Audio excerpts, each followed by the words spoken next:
बिस्मिल्लाहिर्रहमानिर्रहीम, अस्सलाम वालेकुम। मैं सैयद इमरान शफकत आपकी खिदमत में हाजिर हूँ दो बड़ी दमदार किस्म की ख़बरों के साथ। एक ख़बर है फ्रीडम ऑफ एक्सप्रेशन की, या एक ख़बर है सियासी दबाव की, या एक ख़बर आप यूँ कह लें कि रियासती जबर की।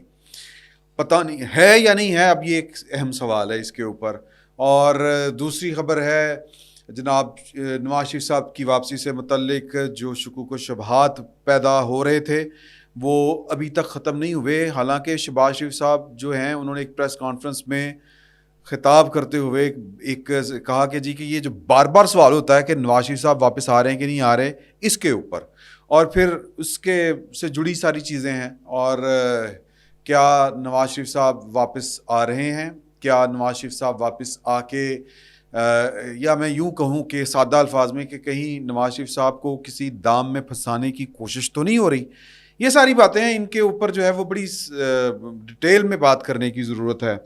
तो डिटेल में बात करते हैं। पहली बात ये है कि आपको याद होगा कि उस्मान डार साहब की जो कन्फेशनल स्टेटमेंट, या उनका नहीं, वो भी नहीं कहना चाहिए, कि उनके जो इतराफ़ात हैं यूँ कह लें, वो जब सामने आए थे और फिर जिस अंदाज में सामने आए थे, टेलिंग्स ने आपको पहले दिन ही कहा था कि भाई इस बात के ऊपर अब यकीन कौन करेगा। अब सवाल तो जन्म लेंगे सर, ज्यों ज्यों वक्त गुजरता जाता है चीज़ें अपनी शक्ल बदल लेती हैं, और जब शक्ल बदली जाती है तो फिर सवालात भी उन पर जो उठते हैं वो भी तब्दील हो जाते हैं। तो ये आहिस्ता आहिस्ता चीज़ें अब हमदर्दी की शक्ल इख्तियार करना शुरू कर देंगी, पब्लिक सेंटीमेंट उस तरफ चलना शुरू हो जाएगा। हमारी पब्लिक का हाल कोई नहीं है। तो होशमंदों को होश करनी चाहिए, होश वालों को ख़बर क्या बेखुदी क्या चीज़ है जी। तो बेखुदी जो है वो उसमें नहीं रहना चाहिए। मुझे हमारे जो है ना एक सीनियर जर्नलिस्ट हैं हारून रशीद साहब, आपको ये बात सुन के कि मैं उनको सीनियर जर्नलिस्ट हमारे का हो सकता है कुछ लोगों को गुस्सा चढ़े। एक हमारे दोस्त हैं अमेरिका में हैं, व्यूवर हैं, उन्होंने फ़ोन करके मुझे वाकई कहा और बड़े सीरियसली कहा, और उसके बाद उन्होंने कोई रब्ता भी नहीं किया। उन्होंने कहा कि ये आप जो कह देते हैं ना इमरान खान साहब, ये क्यों कहते हैं साहब? आपको नहीं पता कि वो किस तरह के आदमी हैं? इसी तरह जो पाकिस्तान के साथ जिन्होंने बुरा किया है उनको आप साहब नाम लगाते हैं, उनके साथ साबका लगाते हैं या लहाका लगाते हैं। तो ये चीज़ें अच्छी नहीं हैं। एंड पे मैंने उनकी बात नहीं मानी, मैंने कहा कि यार ये तो नहीं हो सकता। उन्होंने फिर आखिरी पैगाम किया, आज के बाद मैंने आपका प्रोग्राम नहीं देखना। मैंने कहा जी अल्लाह आपको खुश रखे।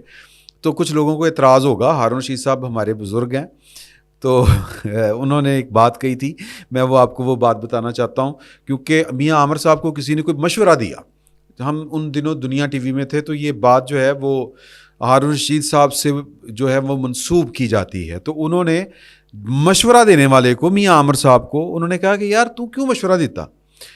उन्होंने कहा कि जो ताकतवर आदमी होता है ना, और एक हसीन आदमी, उन्होंने खैर ताकतवर आदमी की बात ज़्यादा की, फिर अगली बात उन्होंने बाद में की, बड़ी पते की बात है ये, आप लिख लें बात अपने पास, बड़ी काम की बात है। उन्होंने कहा कि ताकतवर आदमी को मशवरा नहीं दिया करते, क्योंकि ताकत की अपनी लॉजिक होती है, अपनी मंतिक होती है। इसी तरह हुस्न की भी अपनी लॉजिक होती है, हुस्न भी एक ताकत होता है ना। तो हुस्न वालों को भी मशवरा नहीं देना चाहिए, ताकत वालों को भी मशवरा नहीं देना चाहिए। हुस्न का भी एक नशा होता है, ताकत का भी एक नशा होता है, और ये जो दोनों नशे यकजा हो तो फिर तो खैर अल्लाह माफ़ करे। अल्लाह माफ़ करे से मुराद है कि दो आतशा हो जाता है। लेकिन सर पाकिस्तान में इस वक्त जो कुछ हो रहा है, जो मैंने बात की थी आपसे कि उस्मान डार साहब की गिरफ़्तारी के बाद और उनका पैगाम जो इंटरव्यू आना, जिस अंदाज से आना, वो सारे चीज़ें शकूक व शुबहात को जन्म देती हैं।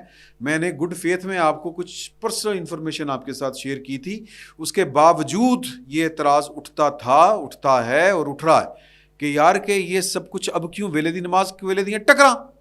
तो ये अब टकरे जो मार रहे हैं उस्मान डार साहब, किसके कहने के ऊपर मार रहे हैं? और उनकी वालदा कहती कि गन पॉइंट के ऊपर हो रहा है, ना भी हो रहा हो। मैं आपको अंदर खाते की बात बता रहा हूँ कि वो कुछ चीज़ें जो है, कल अब आमिर इलियास राणा साहब ने भी इसी तरफ इशारा किया था टीवी के एक प्रोग्राम में, कि हो सकता है कि रजू किया गया हो, लोगों ने सोचा हो, कोई जिसको कहते हैं ना थॉट प्रोसेस में चीज़ें आई हो, किसी के समझाने के ऊपर ही आई हो सकता है। और मुझे तो लगता है कि ये भी एक बड़ी अहम दलील है इसके ऊपर। और मैं कुछ लोगों को जानता हूँ, मैं बार बार हवाला दे रहा हूँ, वो मैं दोबारा नहीं दूंगा। वो भी लोग जो हैं वो उसके ऊपर भी कहते हैं कि यह की गल कर रहे हो आफ्ताब इकबाल साहब, चलें उसको छोड़ देते हैं। अब नया जो معاملہ ہے کٹا کھلا ہے.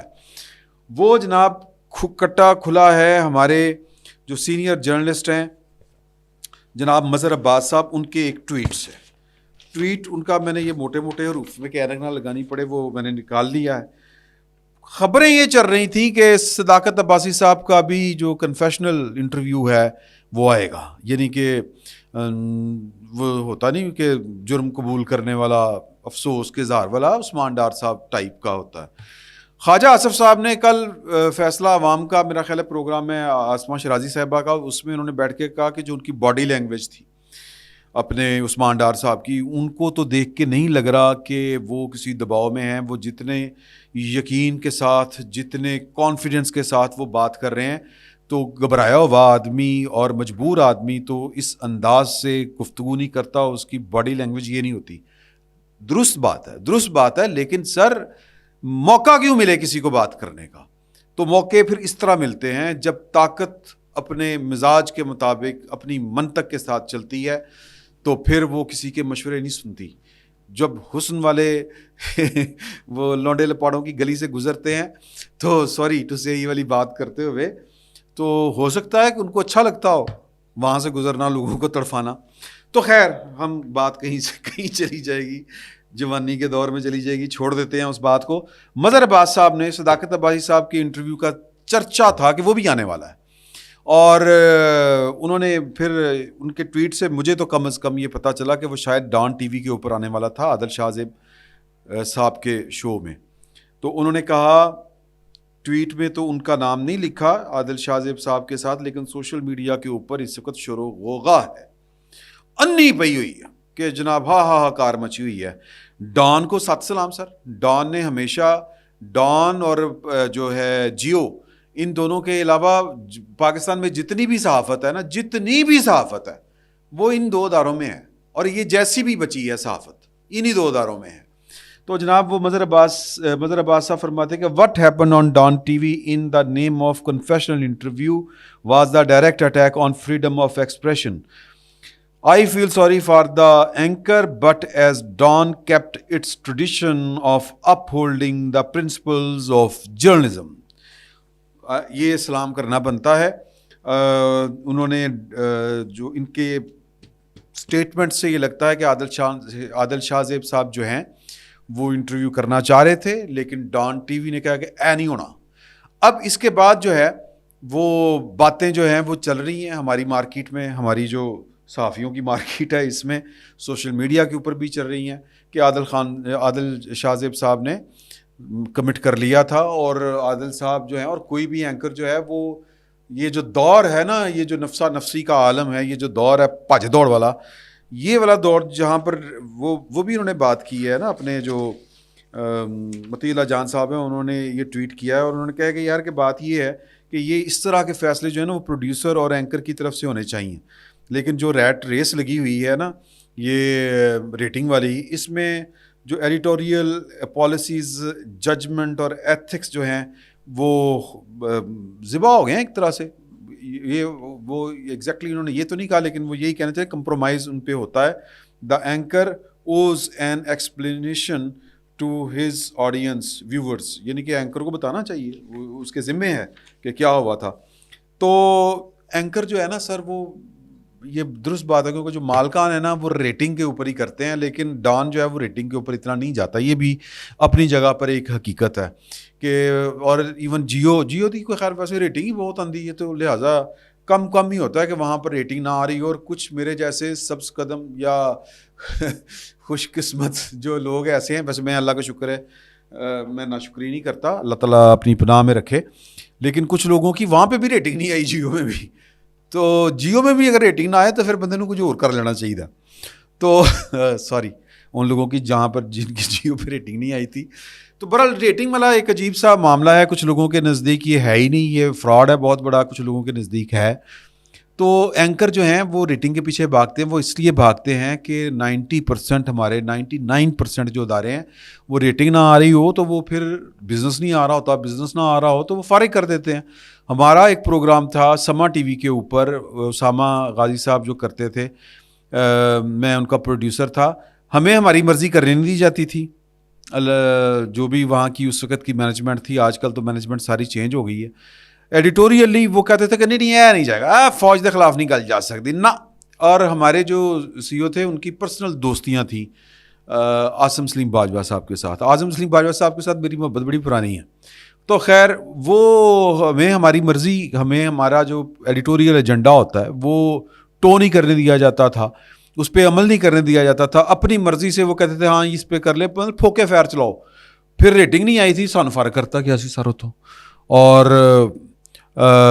یہی اینکروں کے ساتھ ہوتا ہے. تو میں عادل شاہ زیب صاحب کو مورد الزام نہیں ٹھہرانا چاہتا، لیکن اگر انہوں نے کہیں پہ کمنٹ کیا تھا تو اسی وجہ سے کیا ہوگا کہ یار 4 لوگ سنیں گے، اوکے ویری گڈ، مزرا ٹھیک، پروگرام کی ریٹنگ آئے گی. ایتھکس دیکھنے چاہیے، اس میں بھی کوئی شک نہیں ہے.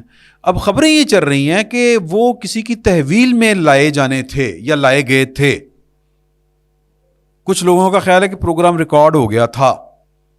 کچھ لوگ کہتے ہیں کہ میں نے اس کے اوپر نا، وہ چونکہ ہماری برادری کا ہے، میں عادل جو خانزادہ صاحب ہیں، میں ان کو اس صورتحال میں جو ہے وہ ان کو بادر نہیں کرنا چاہ رہا کہ میں پتہ کروں ان سے ان کے پروڈیوسر سے کہ ہاں جی ہے کیوں ہے. تو یہ لیکن دونوں طرح کی خبریں ہیں کہ ابھی ریکارڈ نہیں ہوا تھا، کچھ لوگ کہہ رہے ہیں کہ ریکارڈ ہو گیا تھا. ڈان کی مینجمنٹ کو پتہ چلا کہ یہ بندہ تو جناب وہ زیر حراست تھا اور اس کو لانے والے جو ہیں وہ چٹ کپڑیے تھے اور مطلب اداروں کے لوگ تھے. اور وہ جناب تو وہی، یہ تو جرنلزم نہیں ہے.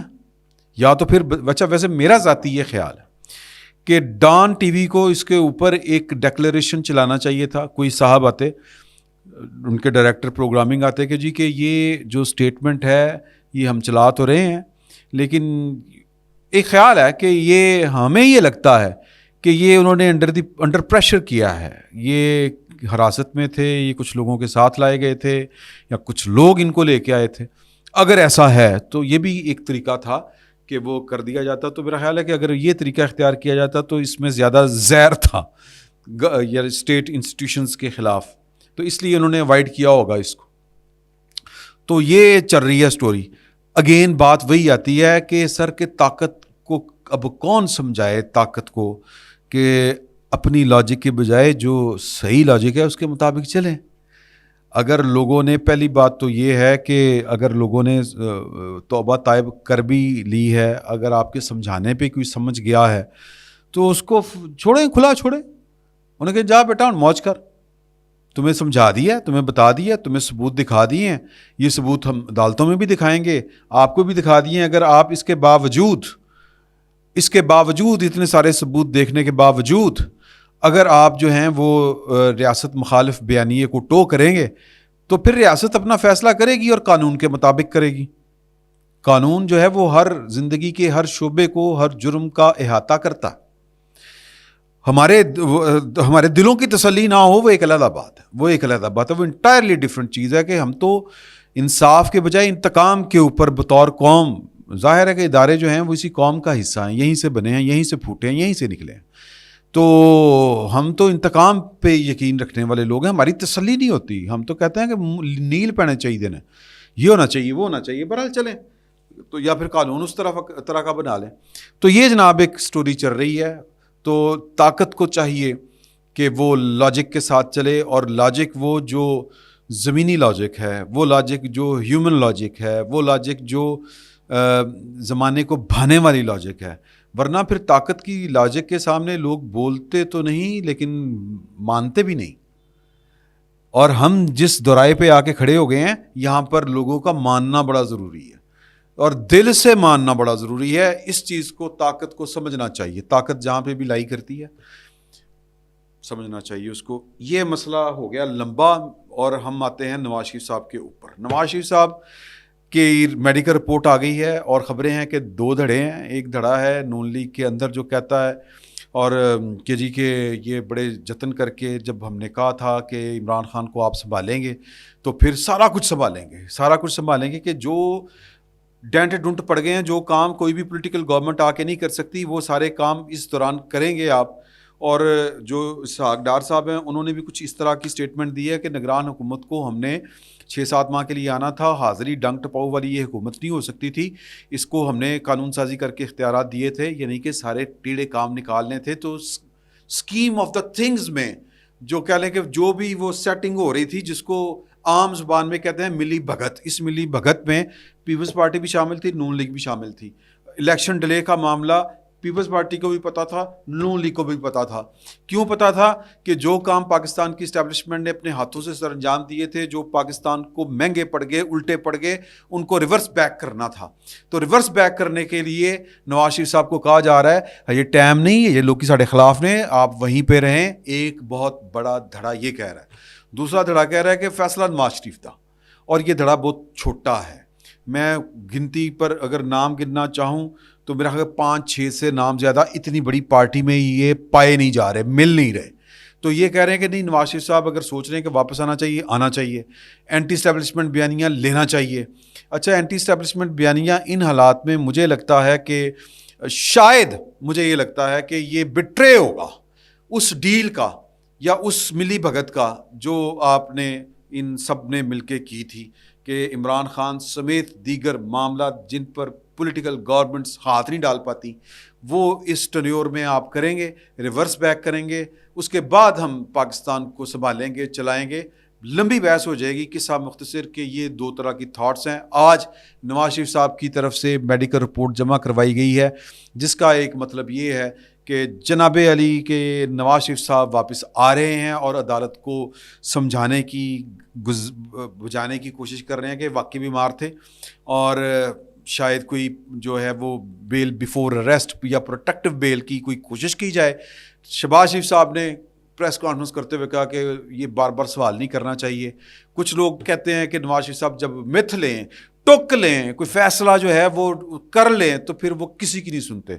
फिर वो सलमान खान वाला डायलॉग मुझे याद आ रहा है, जब मैं एक बात ठान लूँ, पता नहीं क्या था वो, मोस्ट वांटेड में कोई वांटेड फिल्म थी, उसमें फिर तो मैं अपनी भी नहीं सुनता।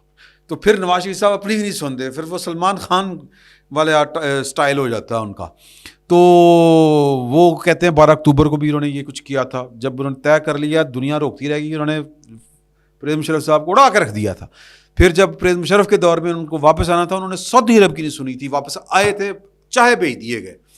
और फिर इसी तरह उन्होंने और भी वो वाला कई काम उनके गिनवाए जाते हैं, मैं सारे काम नहीं गिनवाना चाहता।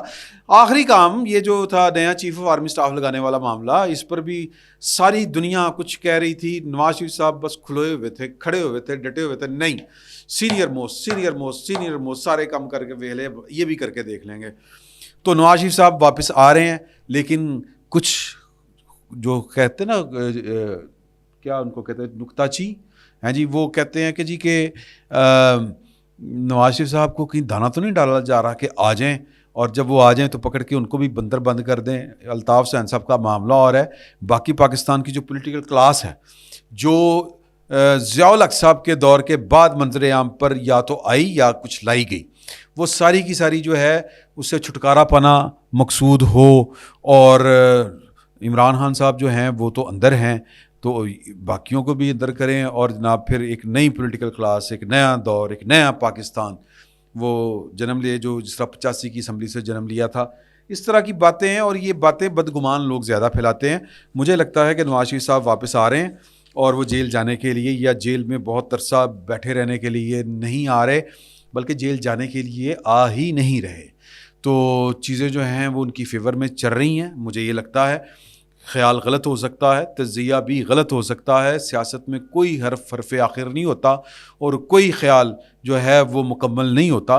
तो चीज़ें जो हैं वो बदल भी सकती हैं, लेकिन अभी तक लग रहा है कि हालात वाक़यात बता रहे हैं कि नवाज शरीफ साहब के हक़ में चीज़ें बड़ी स्मूथली आगे बढ़ रही हैं। देखें क्या होता है आगे चल के। फ़िल वक्त इतना ही, बहुत बहुत शुक्रिया।